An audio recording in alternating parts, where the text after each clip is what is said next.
Section 1. You will hear a woman reporting a theft to an officer in a police station. First, you have some time to look at questions 1 to 3.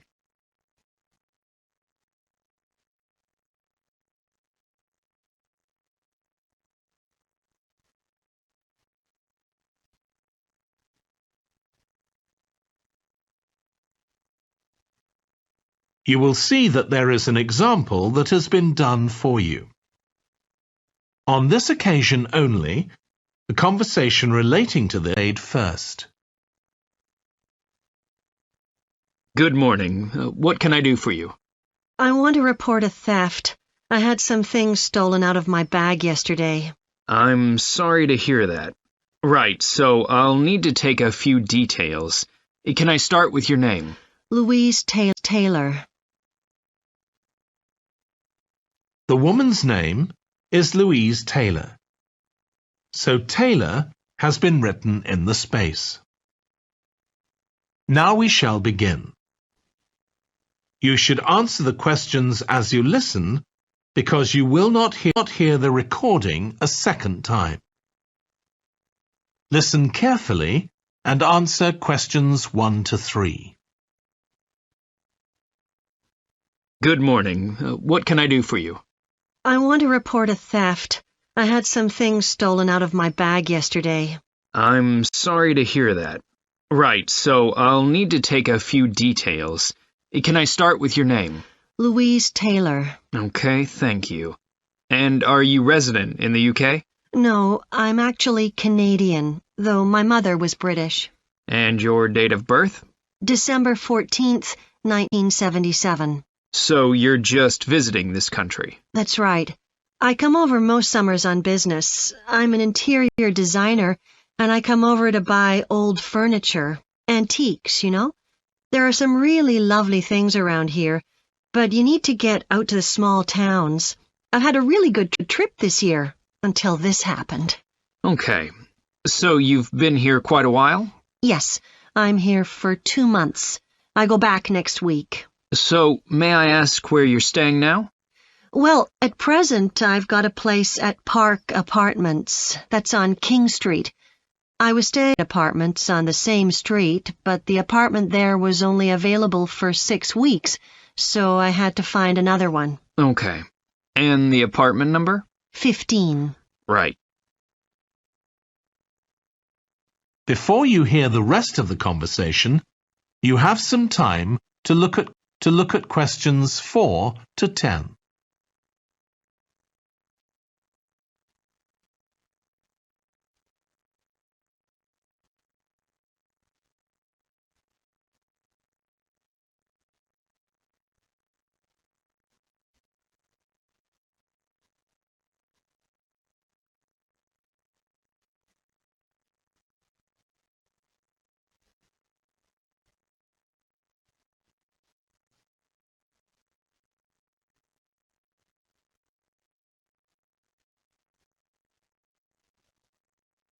Now listen, questions 4 to 10.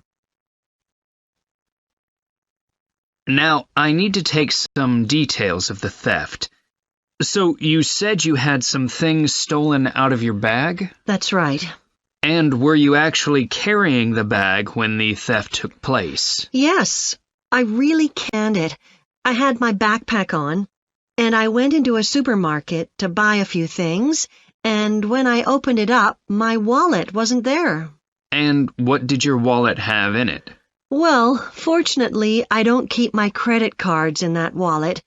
I keep them with my passport in an inside compartment in my backpack, but there was quite a bit of cash there, about £250 sterling, I should think. I withdrew £300 from my account yesterday, but I did a bit of shopping, so I must have already spent about £50 of that. Okay. At first I thought, oh, I must have left the wallet back in the apartment.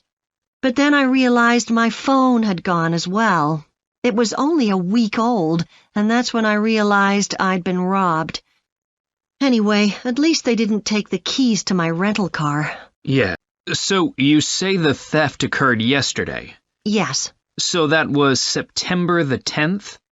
And do you have any idea at all of where or when the things might possibly have been stolen?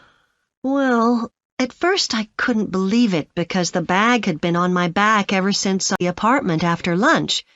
It's just a small backpack, but I generally use it when I'm traveling because it seems safer than a handbag. Anyway, I met up with a friend, and we spent a couple of hours in the museum. But I do remember that as we were leaving there, at about 4 o'clock, a group of young boys ran up to us, and they were really crowding round us, and they were asking us what time it was. Then, all of a sudden, they ran off.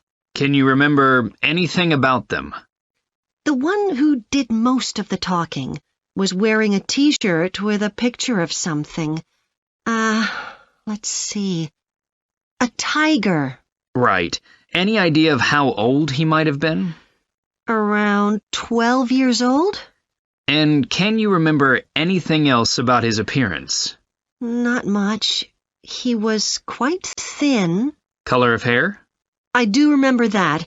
He was blond. All the others were dark-haired. And any details of the others? Not really. They came and went so quickly. Right. So what I'm going to do now is give you a crime reference number so you can contact your insurance company. So this is 10 digits. 87954-82361. Thank you. So, should I contact you? That is the end of section 1. You now have half a minute to check your answers.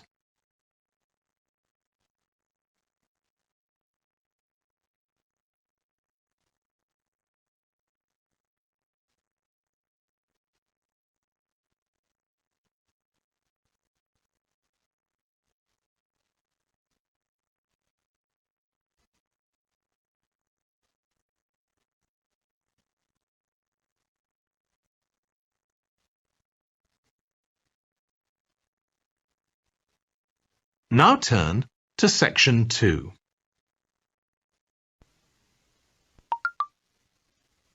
Section 2. You will hear a manager giving a welcome talk to a group of apprentices who are starting their training at the company.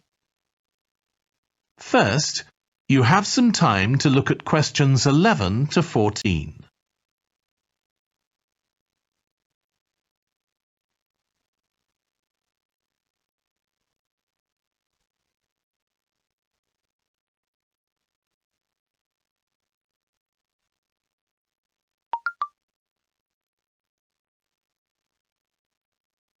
Now listen carefully and answer questions 11 to 14. Good morning, everyone. My name's Janet Parker, and I'm the Human Resources Manager. We're very happy to welcome you to your new apprenticeship. I hope that the next 6 months will be a positive and enjoyable experience for you. I'd like to start with some general advice about being an apprentice. Most of you have very little or no experience of working for a big organisation, and the first week or so may be quite challenging. There will be a lot of new information to take in, but don't worry too much about trying to remember everything. The important thing is to check with someone if you're not sure what to do. You'll find your supervisor is very approachable and won't mind explaining things or helping you out. You're here to learn, so make the most of that opportunity. You'll be spending time in different departments during your first week, so make an effort to talk to as many people as possible about their work. You'll make some new friends and find out lots of useful information. As well as having a supervisor, you'll each be assigned a mentor. This person will be someone who's recently completed an apprenticeship, and you'll meet with them on a weekly basis. Their role is to provide help and support throughout your apprenticeship. Of course, this doesn't mean they'll actually do any of your work for you. Instead, they'll be asking you about what goals you've achieved so far, as well as helping you to identify any areas for improvement. You can also discuss your more long-term ambitions with them as well. Before you hear the rest of the talk, you have some time to look at questions 15 to 20.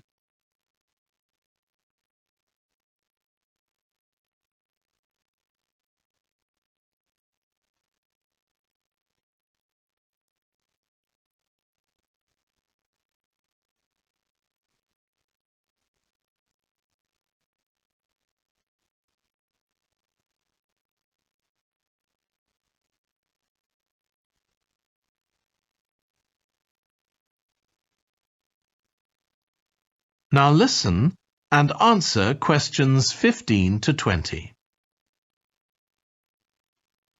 Now, I just want to run through a few company policies for our apprenticeship scheme with you. Most importantly, the internet. As part of your job, you'll be doing some research online, so obviously you'll have unlimited access for that. But please don't use it for personal use. You'll have your own phones for that. Some of you have already asked me about flexible working. After your probationary 3-month period, some of you will be eligible for this, but it will depend on which department you're in and what your personal circumstances are, so please don't assume you'll automatically be permitted to do this. I want to make sure there's no confusion about our holiday policy. Apart from any statutory public holidays, we ask that you don't book any holidays until after your 6-month apprenticeship has finished. Time off should only be taken if you are unwell. Please speak to your supervisor if this is going to be a problem. You'll be expected to work a 40-hour week, but there may be opportunities to do overtime during busy periods. Although you're not required to do this, it can be a valuable experience, so we advise you to take it up if possible. Obviously, we understand that people do have commitments outside work, so don't worry if there are times when you are unavailable. As you know, we don't have a formal dress code here. You may wear casual clothes as long as they're practical. And the only restriction for shoes we have is on high heels for health and safety reasons. Comfortable shoes like trainers are preferable. There's a heavily subsidised canteen on site where you can get hot meals or salads cheaply. Snacks and drinks are also provided, so we've decided to introduce a no-packed lunch policy. This is partly to encourage healthy eating at work, and partly to stop people from eating at their workstation, which is unhygienic. Okay, moving on to... That is the end of section 2. You now have half a minute to check your answers.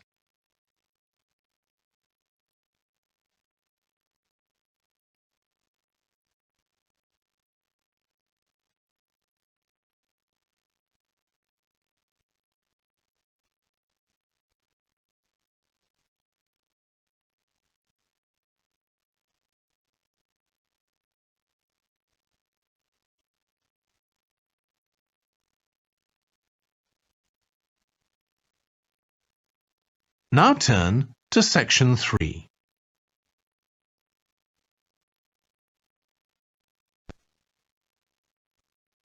Section 3.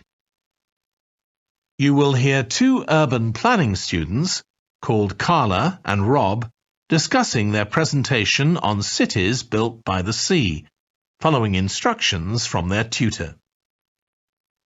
First, you have some time to look at questions 21 to 25.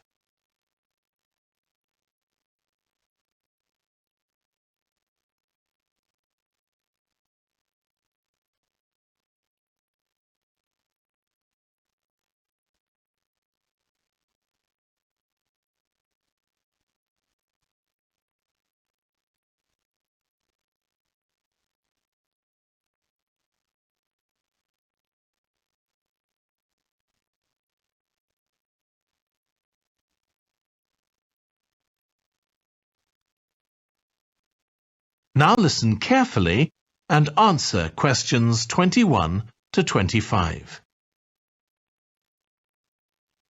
Okay, so what I'd like you to do now is to talk to your partner about your presentations on urban planning.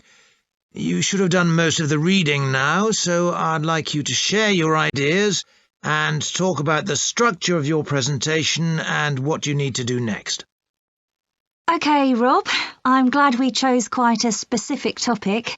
Cities built next to the sea. It made it much easier to find relevant information. Yeah, and cities are growing so quickly. I mean, we know that more than half the world's population lives in cities now. Yeah, though that's all cities, not just ones on the coast. But most of the biggest cities are actually built by the sea. I'd not realised that before. Nor me.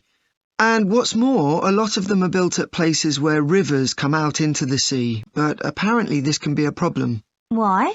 Well, as the city expands, agriculture and industry tend to spread further inland along the rivers, and so agriculture moves even further inland up the river. That's not necessarily a problem, except it means more and more pollutants are discharged into the rivers. So these are brought downstream to the cities? Right.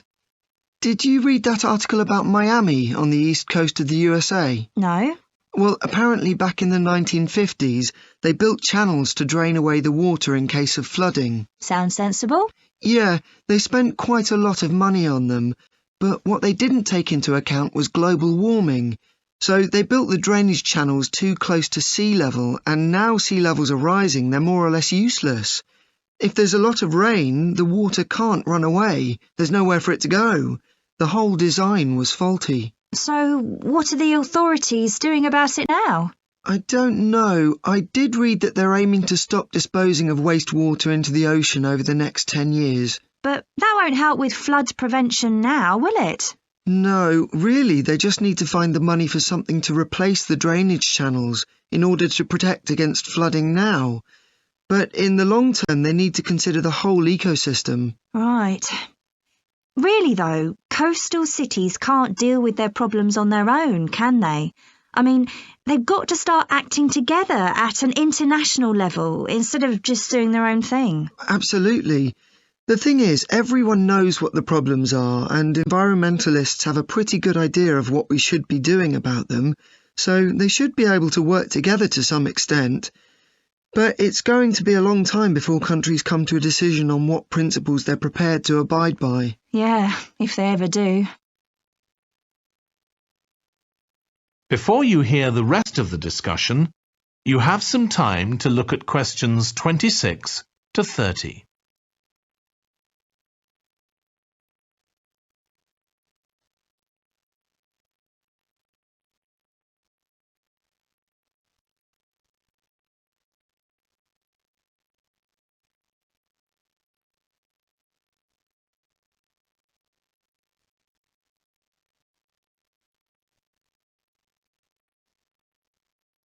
Now listen and answer questions 26 to 30.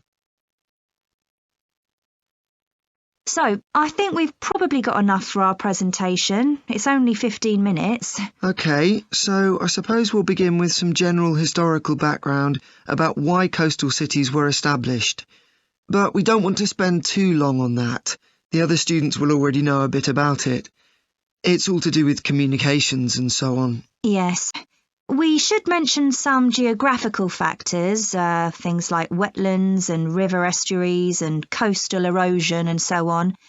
We could have some maps of different cities with these features marked. On a handout, you mean? Or some slides everyone can see? Yeah, that'd be better. It'd be good to go into past mistakes in a bit more detail.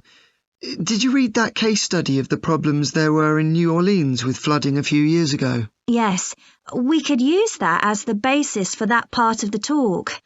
I don't think the other students will have read it, but they'll remember hearing about the flooding at the time. OK. So that's probably enough background. So then we'll go on to talk about what action's been taken to deal with the problems of coastal cities. OK. What else do we need to talk about? Maybe something on future risks, looking more at the long term if populations continue to grow? Yeah, we'll need to do a bit of work there. I haven't got much information, have you? No, we'll need to look at some websites. Shouldn't take too long. Okay. And I think we should end by talking about international implications. Maybe we could ask people in the audience. We've got people from quite a lot of different places. That'd be interesting if we have time, yes. So now, shall we go on? That is the end of section 3. You now have half a minute to check your answers.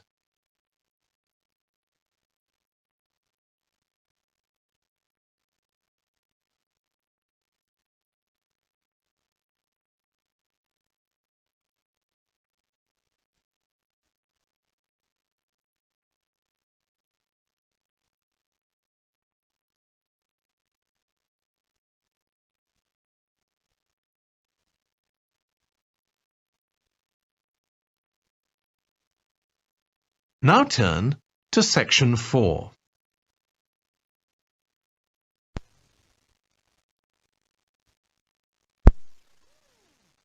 You will hear part of a lecture on renewable energy that uses the power of the sea. First, you have some time to look at questions 31 to 40.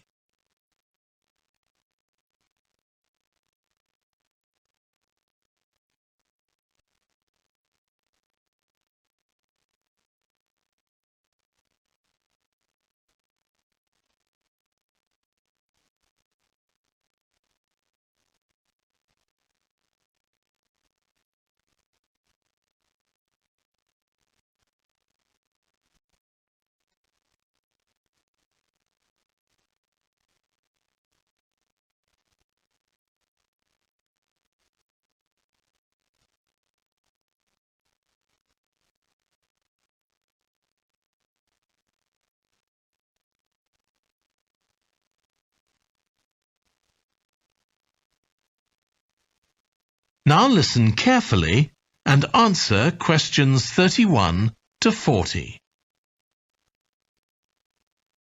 Producing enough energy to meet our needs has become a serious problem.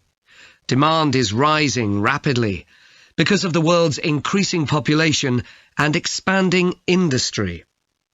Burning fossil fuels like gas, coal and oil seriously damages the environment, and they'll eventually run out. For a number of years now, scientists have been working out how we can derive energy from renewable sources, such as the sun and wind, without causing pollution. Today, I'll outline marine renewable energy, also called ocean energy, which harnesses the movement of the oceans. Marine renewable energy can be divided into 3 main categories: wave energy, tidal energy, and ocean thermal energy conversion. And I'll say a few words about each one. First, wave energy.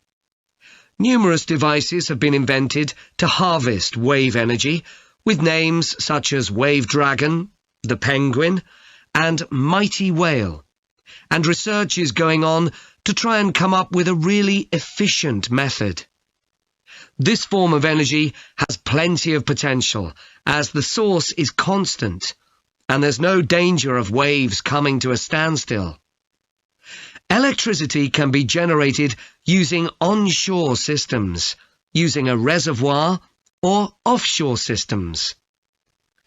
But the problem with ocean waves is that they're erratic, with the wind making them travel in every direction. This adds to the difficulty of creating efficient technology. Ideally, all the waves would travel smoothly and regularly along the same straight line. Another drawback is that sand and other sediment on the ocean floor might be stopped from flowing normally, which can lead to environmental problems.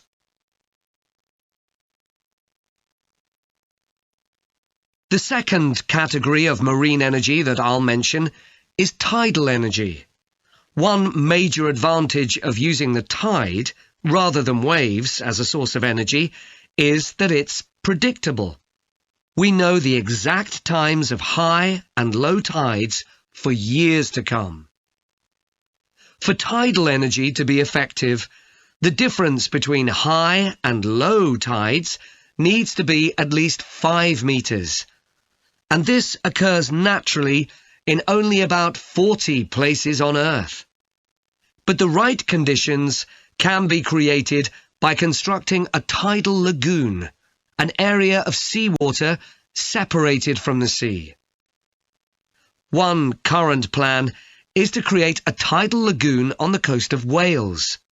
This will be an area of water within a bay at Swansea, sheltered by a U-shaped breakwater, or dam, built out from the coast. The breakwater will contain 16 hydro turbines, and as the tide rises, water rushes through the breakwater, activating the turbines, which turn a generator to produce electricity.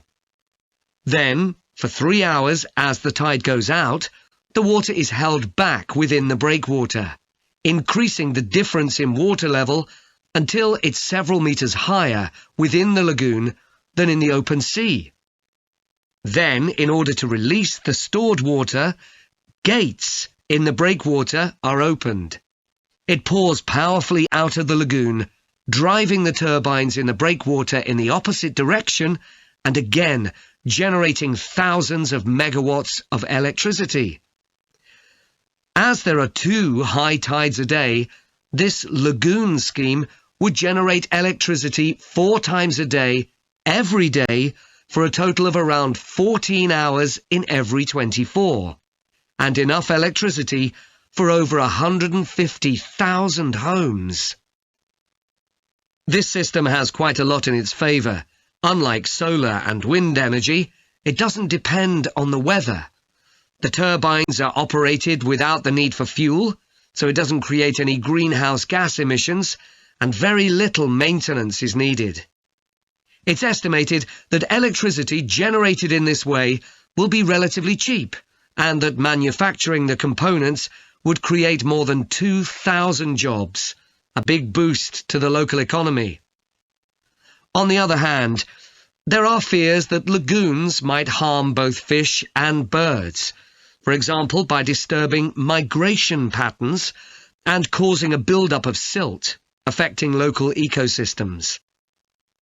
There are other forms of tidal energy, but I'll go on to the third category of marine energy, ocean thermal energy conversion. This depends on there being a big difference in temperature between surface water and the water a couple of kilometres below the surface, and this occurs in tropical coastal areas. The idea is to bring cold water up to the surface using a submerged pipe. The concept dates back to 1881, when... That is the end of section 4. You now have half a minute to check your answers.